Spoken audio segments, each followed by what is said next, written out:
Hello, welcome to competitive crack. നമ്മുടെ കേരള ബാങ്കിൻ്റെ clerk cashier പരീക്ഷ ഈ വർഷം തന്നെ നമുക്ക് പ്രതീക്ഷിക്കാം. എല്ലാവരും അപേക്ഷിച്ചിട്ടുണ്ടായിരിക്കും. നമ്മളുടെ അപേക്ഷിക്കാനുള്ള അവസാന തീയതിയൊക്കെ കഴിഞ്ഞു പോയിട്ടുണ്ട്. അപ്പോൾ ഈ പരീക്ഷയ്ക്ക് അപേക്ഷിച്ചവരെ സംബന്ധിച്ചിടത്തോളം എങ്ങനെ പഠിച്ചു തുടങ്ങണം, കേരള ബാങ്കിൻ്റെ എക്സാമിന് എങ്ങനെ പഠിച്ചു തുടങ്ങണം എന്നാണ് അവരുടെ ഒരു മെയിൻ ആയിട്ടുള്ള കൺഫ്യൂഷൻ അല്ലെങ്കിൽ ആശങ്ക എന്ന് പറയുന്നത്. അപ്പോൾ നമ്മൾ ഒരു എക്സാമിന് പഠിക്കുമ്പോൾ ആദ്യം കേരള ബാങ്ക് എന്താണെന്ന് അറിയണ്ടേ. അപ്പോൾ കേരള ബാങ്ക് എന്താണെന്ന് അറിഞ്ഞതിന് ശേഷമാണ് അതിൻ്റെ മറ്റു കാര്യങ്ങളിലേക്ക് നമുക്ക് കടക്കേണ്ടതായിട്ടുള്ളത്. അപ്പോൾ ഫസ്റ്റ് നമ്മൾ ഇന്ന് ഡിസ്കസ് ചെയ്യുന്നത് കേരള ബാങ്കുമായിട്ട് റിലേറ്റ് ചെയ്ത് വരാവുന്ന ചോദ്യങ്ങളാണ്. എന്താണ് കേരള ബാങ്ക്, അതുമായിട്ട് റിലേറ്റ് ചെയ്ത് നമ്മുടെ എക്സാംസിന് പ്രതീക്ഷിക്കാവുന്ന കുറച്ച് ചോദ്യങ്ങളാണ്. അപ്പോൾ എന്താണ് കേരള ബാങ്ക് എന്നും അതുമായിട്ട് റിലേറ്റ് ചെയ്ത ക്വസ്റ്റ്യൻസും നമുക്ക് നോക്കാം. നമുക്കറിയാം കേരള ബാങ്ക് എന്ന് പറയുന്നത് നമ്മുടെ കേരള സ്റ്റേറ്റ് കോപ്പറേറ്റീവ് ബാങ്കിൻ്റെ ബ്രാൻഡ് നെയിമാണ് കേരള ബാങ്ക് എന്ന് പറയുന്നത്. നമ്മളുടെ കേരളത്തിലെ സഹകരണ മേഖലയെ സംബന്ധിച്ചിടത്തോളം ഒരു കീ സ്റ്റോൺ ആണ് ഈ കേരള സ്റ്റേറ്റ് കോപ്പറേറ്റീവ് ബാങ്ക് അല്ലെങ്കിൽ കേരള ബാങ്ക് എന്ന് പറയുന്നത്. നിങ്ങൾ കാണുന്ന പോലെ ഈ ഒരു ഇതാണ് കേരള ബാങ്കിൻ്റെ ലോഗോ എന്ന് പറയുന്നത്. നമ്പർ 1 ബാങ്ക് എന്നൊക്കെ അറിയപ്പെടുന്നതാണ് നമ്മളുടെ കേരള ബാങ്ക് എന്ന് പറയുന്നത്. ഈ കേരള ബാങ്കിൻ്റെ 1ൽ ഒരുപാട് ഡോട്ട്സ് നിങ്ങൾ കാണുന്നുണ്ട്. ഈ ഡോട്ട്സ് എന്ന് പറയുന്നത് നമ്മളുടെ 14 ഡിസ്ട്രിക്റ്റുകളെയാണ് സൂചിപ്പിക്കുന്നത്. അതായത് 14 ജില്ലാ ബാങ്കുകൾ മെർജ് ചെയ്തിട്ടാണ് നമ്മളുടെ കേരള ബാങ്ക് ഫോം ചെയ്തിട്ടുള്ളതെന്നൊക്കെ നിങ്ങൾക്കറിയാം. അപ്പോൾ ആ 14 ജില്ലകളാണ് ഈ 14 ഡോട്ടുകളായിട്ട് സൂചിപ്പിച്ചിട്ടുള്ളത്. അപ്പോൾ കേരള സ്റ്റേറ്റ് കോപ്പറേറ്റീവ് ബാങ്ക് നിലവിൽ വന്നത് എന്നാന്ന് നമുക്ക് ആദ്യം അറിയണം. നമുക്കറിയാം Kerala state cooperative bank form ചെയ്തത് 1956ലാണ്. 1956ലാണ് Kerala state cooperative bank form ചെയ്തത്. അതിൻ്റെ മുന്നേ ഒരുപാട് ഹിസ്റ്ററീസ് പഠിക്കാനുണ്ട്. പക്ഷെ നമ്മൾ കേരള സ്റ്റേറ്റ് കോപ്പറേറ്റീവ് ബാങ്ക് എന്ന് പറയുന്ന രീതിക്ക് അത് ഫോം ചെയ്തത് 1956ലാണ്. നമ്മുടെ കേരള സ്റ്റേറ്റ് കോപ്പറേറ്റീവ് ബാങ്ക് എന്ന് പറയുന്നത് അപ്പെക്സ് ക്രെഡിറ്റ് സൊസൈറ്റിയാണ്. നമ്മളുടെ short term and medium term credit സ്ട്രക്ചറിനെ സംബന്ധിച്ചിടത്തോളം അതിൻ്റെ അപ്പെക്സ് ക്രെഡിറ്റ് സൊസൈറ്റിയാണ് ഈ കേരള ബാങ്ക് എന്ന് പറയുന്നത്. ഈ കേരള ബാങ്കിൻ്റെ നമ്മൾക്കറിയാം, അത് പഠിക്കുമ്പോൾ അതിൽ പഠിക്കേണ്ടതാണ് അതിൻ്റെ ഫസ്റ്റ് മെമ്പേഴ്സ് ആരൊക്കെയായിരുന്നു എന്നും അതുപോലെ തന്നെ RBIൻ്റെ കൺട്രോളിലേക്ക് അത് എന്നാണ് വന്നതെന്നൊക്കെ നമ്മൾ പഠിക്കേണ്ടതാണ്. First member of Kerala state cooperative bank എന്ന് പറയുന്നത് ട്രിവാൻഡ്രം ഡിസ്ട്രിക്ട് കോപ്പറേറ്റീവ് ബാങ്കും ഗവൺമെൻറ് ഓഫ് കേരളയായിരുന്നു. അപ്പം ട്രിവാൻഡ്രം ഡിസ്ട്രിക്ട് കോപ്പറേറ്റീവ് ബാങ്കും ഗവൺമെൻറ് ഓഫ് കേരളയാണ് കേരള ബാങ്കിനെ സംബന്ധിച്ചിടത്തോളം, കേരള സ്റ്റേറ്റ് കോപ്പറേറ്റീവ് ബാങ്കിനെ സംബന്ധിച്ചിടത്തോളം അതിൻ്റെ ഫസ്റ്റ് മെമ്പേഴ്സ് എന്ന് പറയുന്നത്. Kerala state cooperative bank Reserve Bank of ഇന്ത്യൻ്റെ കൺട്രോളിലേക്ക് വന്നത് 1965ലാണ്. അതായത് അത് പ്രാബല്യത്തിൽ വന്നത് 1 മാർച്ച് 1966ലാണ്. പക്ഷേ കൺട്രോളിലേക്ക് വരാനുള്ള തീരുമാനങ്ങളൊക്കെ എടുത്തത് 1965ലാണ്. പിന്നീട് 1 മാർച്ച് 1966 മുതൽ റിസർവ് ബാങ്ക് ഓഫ് ഇന്ത്യയുടെ കൺട്രോളിലായിട്ട് ഈ ഒരു കേരള സ്റ്റേറ്റ് കോപ്പറേറ്റീവ് ബാങ്ക് മാറി. പിന്നെ അതുപോലെ തന്നെ ഒരു ഷെഡ്യൂൾഡ് സ്റ്റേറ്റ് കോപ്പറേറ്റീവ് ബാങ്കാണ് നമ്മളുടെ കേരള സ്റ്റേറ്റ് കോപ്പറേറ്റീവ് ബാങ്ക് എന്ന് പറയുന്നത്. ഷെഡ്യൂൾഡ് ബാങ്ക് എന്താണെന്നൊക്കെ നിങ്ങൾക്കറിയാം. റിസർവ് ബാങ്ക് ഓഫ് ഇന്ത്യൻ്റെ 2nd ഷെഡ്യൂളിൽ ഉൾപ്പെട്ടിട്ടുള്ള ബാങ്കുകളാണ് ഷെഡ്യൂൾഡ് ബാങ്ക് എന്ന് പറയുന്നത്. നമ്മളുടെ കേരള സ്റ്റേറ്റ് കോപ്പറേറ്റീവ് ബാങ്ക് ഒരു ഷെഡ്യൂൾഡ് ബാങ്കാണ്. കേരള സ്റ്റേറ്റ് കോപ്പറേറ്റീവ് ബാങ്കാണ് first scheduled apex cooperative bank in banking sector in the country. നമ്മുടെ കൺട്രിയിൽ തന്നെ first scheduled apex cooperative bank എന്ന് പറയുന്നത് നമ്മളുടെ കേരള സ്റ്റേറ്റ് കോപ്പറേറ്റീവ് ബാങ്കാണ്. പിന്നീട് RBI ബാങ്കിങ് ബിസിനസ് ചെയ്യാനുള്ള ലൈസൻസ് നമ്മുടെ കേരള സ്റ്റേറ്റ് കോപ്പറേറ്റീവ് ബാങ്കിന് പ്രൊവൈഡ് ചെയ്തത് 1972ലാണ്. 1972ലാണ് RBI നമ്മുടെ ബാങ്കിങ് ബിസിനസ് ചെയ്യാനുള്ള ലൈസൻസ് ഈ കേരള സ്റ്റേറ്റ് കോപ്പറേറ്റീവ് ബാങ്കിന് ഇഷ്യൂ ചെയ്തത്. അപ്പോൾ ഇതൊക്കെയാണ് ഇതുമായിട്ട് ബന്ധപ്പെട്ട വളരെ ഇമ്പോർട്ടൻ്റ് ആയിട്ടുള്ള ബേസിക് ആയിട്ടുള്ള കാര്യങ്ങൾ എന്ന് പറയുന്നത്. ഇനി എന്തൊക്കെയാണ് ഇതെന്ന് നമുക്ക് പ്രതീക്ഷിക്കാവുന്ന മറ്റ് ചോദ്യങ്ങളിൽ നിന്ന് നോക്കാം. General body of Kerala bank consist of. Kerala ബാങ്കിൻ്റെ ജനറൽ ബോഡിയിൽ ആരൊക്കെയാണ് ഇൻക്ലൂഡ് ചെയ്യുക എന്നുള്ളതാണ്. അതായത് PSCS എന്നും അർബൻ കോപ്പറേറ്റീവ് ബാങ്ക് എന്നും ഉൾപ്പെട്ട ഡെലഗേറ്റ്സ്, A ക്ലാസ് മെമ്പേഴ്സ്, പിന്നെ അതുപോലെ തന്നെ ex officio directors nominated by government, ഇവരാണ് കേരള ബാങ്കിൻ്റെ ജനറൽ ബോഡിയിൽ ഇൻക്ലൂഡ് ചെയ്യുന്നത്. അപ്പോൾ കേരള ബാങ്കിൻ്റെ ജനറൽ ബോഡിയിൽ ഇൻക്ലൂഡ് ചെയ്യുന്ന ആളുകൾ എന്ന് പറയുന്നത് PSCS എന്നും അർബൻ കോപ്പറേറ്റീവ് ബാങ്കിലെയും എ ക്ലാസ് മെമ്പർമാരിൽ നിന്നുള്ള ഡെലഗേറ്റ്സ് പ്രതിനിധികൾ, അതുപോലെ തന്നെ ex officio directors nominated by government. ഇവരാണ് കേരള ബാങ്കിൻ്റെ ജനറൽ ബോഡിയിൽ ഉൾപ്പെടുന്നത്. ജനറൽ ബോഡി എന്താ നമുക്കറിയാം, ഒരു കോപ്പറേറ്റീവ് സൊസൈറ്റീനെ സംബന്ധിച്ചിടത്തോളം അതിൻ്റെ മെയിൻ ആയിട്ടുള്ള ഒരു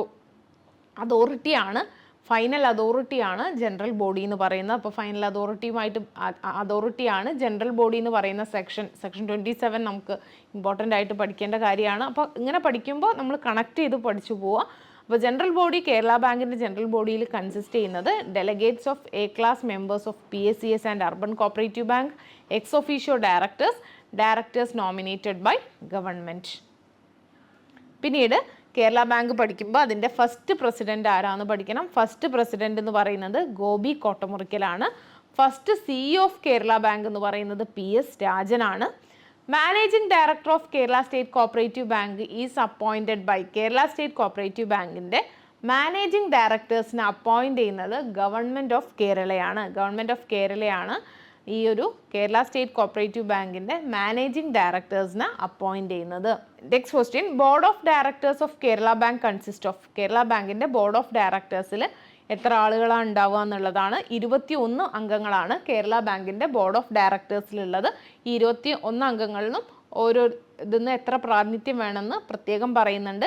ജനറലിൽ പെട്ട 10 ആളുകൾ, പിന്നെ അതുപോലെ ജനറലിൽ നിന്ന് 10 ആളുകൾ, വനിതകളായിട്ടുള്ള 3 ആളുകൾ, SC/ST വിഭാഗത്തിൽ നിന്ന് ഒരാൾ, പിന്നെ അർബൻ ബാങ്കിൻ്റെ പ്രതിനിധിയായിട്ട് ഒരാൾ, ഇൻഡിപെൻഡൻറ്റ് പ്രൊഫഷണൽ ഡയറക്ടേഴ്സായിട്ട് 2 ആളുകൾ, പിന്നെ 4 എക്സ് ഒഫീഷ്യോ മെമ്പേഴ്സ് ആണുള്ളത്. ഈ എക്സ് ഒഫീഷ്യോ മെമ്പേഴ്സ് എന്ന് പറയുന്നത് secretary, government cooperative department government of കേരളയിലെ സെക്രട്ടറി, പിന്നെ അതുപോലെ തന്നെ രജിസ്ട്രാർ ഓഫ് കോപ്പറേറ്റീവ് സൊസൈറ്റീസ്, പിന്നെ നബാർഡിലെ കേരള റീജിയണൽ ഓഫീസിലെ ചീഫ് ജനറൽ മാനേജർ, പിന്നെ അതുപോലെ തന്നെ കേരള സ്റ്റേറ്റ് കോപ്പറേറ്റീവ് ബാങ്ക് ലിമിറ്റഡിൻ്റെ MD.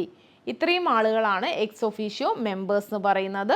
അപ്പോൾ എക്സ് ഒഫീഷ്യോ മെമ്പേഴ്സ് 4 ആളുകൾ, പിന്നെ അതുപോലെ തന്നെ ഇൻഡിപെൻഡൻറ്റ് പ്രൊഫഷണൽ ഡയറക്ടേഴ്സ് 2 ആളുകൾ, അർബൻ ബാങ്കിൻ്റെ പ്രതിനിധി ഒരാൾ, SC/ST വിഭാഗത്തിൽ നിന്ന് ഒരാൾ, വനിതകളായിട്ടുള്ള 3 പേര്, പിന്നെ മറ്റ് ആളുകൾ ജനറൽ 10 ആളുകൾ. ഇങ്ങനെ 21 അംഗങ്ങളാണ് ഈ board of directors of Kerala ബാങ്കിൻ്റെ ബോർഡ് ഓഫ് ഡയറക്ടേഴ്സിൽ ഉൾപ്പെടുന്നത്.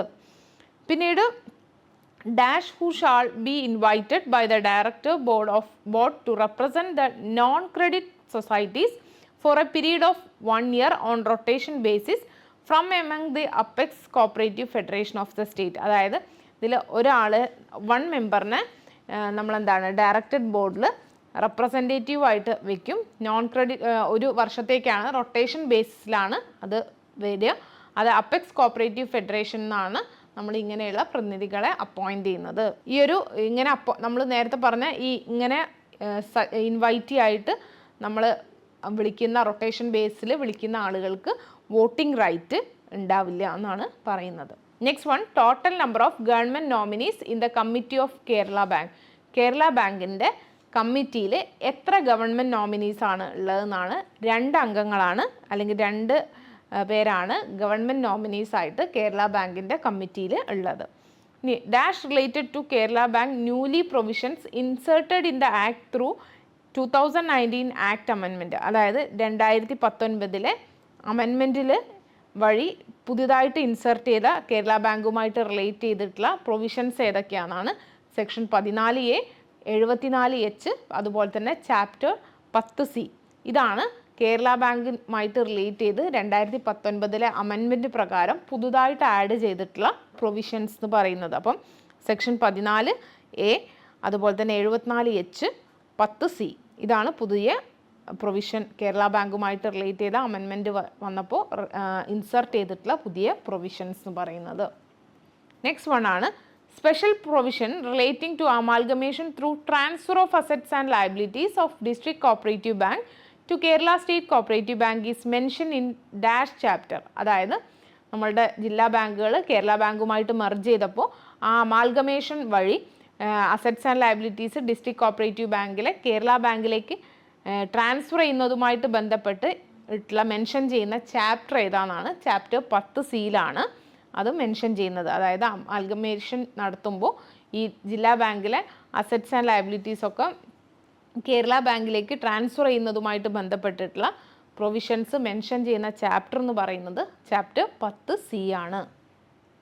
ഇനി amalgamation of district cooperative bank to Kerala state cooperative bank is mentioned in, അതായത് ജില്ലാ ബാങ്കുകളെ കേരള ബാങ്കിലേക്ക് മെൻഷൻ ചെയ്യുന്നതുമായിട്ട് കേരള ബാങ്കിലേക്ക് അമാൽഗമേറ്റ് ചെയ്യുന്നതുമായിട്ട് ബന്ധപ്പെട്ട് അത് മെൻഷൻ ചെയ്യുന്ന സെക്ഷൻ ഏതാണെന്നാണ് ചോദിച്ചത്. സെക്ഷൻ 74H ആണ്. 2019 അമെൻമെൻറ്റിൽ വന്നിട്ടുള്ളതാണ് ഈ 74H ഒക്കെ. അപ്പോൾ സെക്ഷൻ 74H ആണ് ജില്ലാ ബാങ്കുകൾ കേരള സ്റ്റേറ്റ് കോപ്പറേറ്റീവ് ബാങ്കിലേക്ക് അമാൽഗമേറ്റ് ചെയ്യുന്നതുമായിട്ട് ബന്ധപ്പെട്ടുള്ള സെക്ഷൻ എന്ന് പറയുന്നത്. ഇനി dash shall order the amalgamation of DCB in Kerala with the Kerala state cooperative bank on the basis of resolution passed by general body as provided under section 14A of KCS act. അതായത് ആരാണ് ഈ അമാൽഗമേഷന് order ഇടുന്നത്? അപ്പം amalgamation നമുക്കറിയാം cooperative സൊസൈറ്റീനെ സംബന്ധിച്ചിടത്തോളം നമ്മളുടെ സഹകരണ സ്ഥാപനങ്ങളെ സംബന്ധിച്ചിടത്തോളം അതിൻ്റെ ഒരു അപ്പലറ്റ് അതോറിറ്റി എന്ന് പറയുന്നത് നമ്മളുടെ രജിസ്ട്രാറാണ്.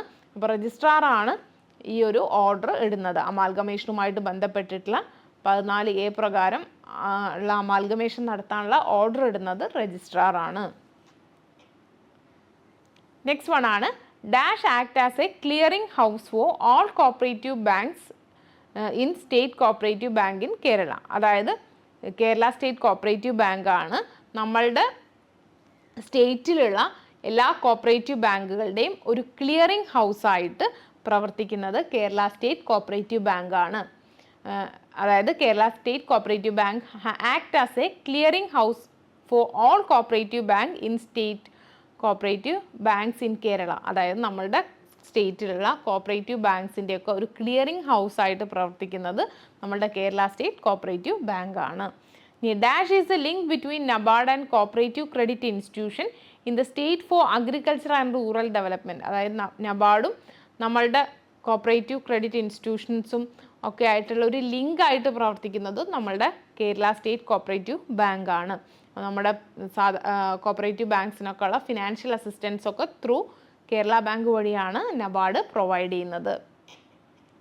Next principal state partnership. ഇത് ഒരുപാട് എക്സാംസിന് വന്നതാണ്. Principal state partnership fund maintain ചെയ്യുന്നത് കേരള സ്റ്റേറ്റ് കോപ്പറേറ്റീവ് ബാങ്കാണ്. Principal state partnership fund maintain ചെയ്യുന്നത് കേരള സ്റ്റേറ്റ് കോപ്പറേറ്റീവ് ബാങ്കാണ്.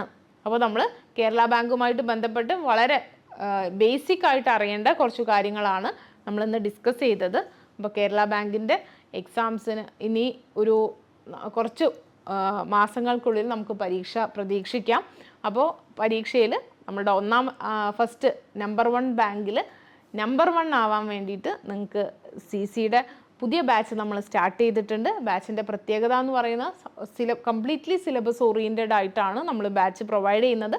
സിലബസ് നമുക്ക് കേരള ബാങ്കിൻ്റെ സിലബസ് പുതിയതായിട്ട് വന്നിട്ടില്ല. പക്ഷെ നമ്മുടെ മുന്നേയുള്ള DCBയുടെ സിലബസും അതുപോലെ തന്നെ ഇപ്പോൾ LD clerk, apex society, Kerafed എക്സാമിനൊക്കെ വന്നിട്ടുള്ള സിലബസൊക്കെ വെച്ചിട്ടാണ് നമ്മൾ ക്ലാസ് ഫ്രെയിം ചെയ്തിട്ടുള്ളത്. മോഡൽ എക്സാംസ് ഉണ്ട്. എക്സാം പ്രാക്ടീസ് ചെയ്യാന്നുള്ളതാണ് നമ്മളുടെ ഈ ഒരു പരീക്ഷയ്ക്ക് വിജയം നേടാനുള്ള മെയിൻ ആയിട്ടുള്ളൊരു കാര്യം എന്ന് പറയുന്നത്. അപ്പോൾ OMRലും അതുപോലെ തന്നെ നമ്മളുടെ ആപ്പ് ത്രൂവും നിങ്ങൾക്ക് എക്സാംസ് പ്രൊവൈഡ് ചെയ്യും.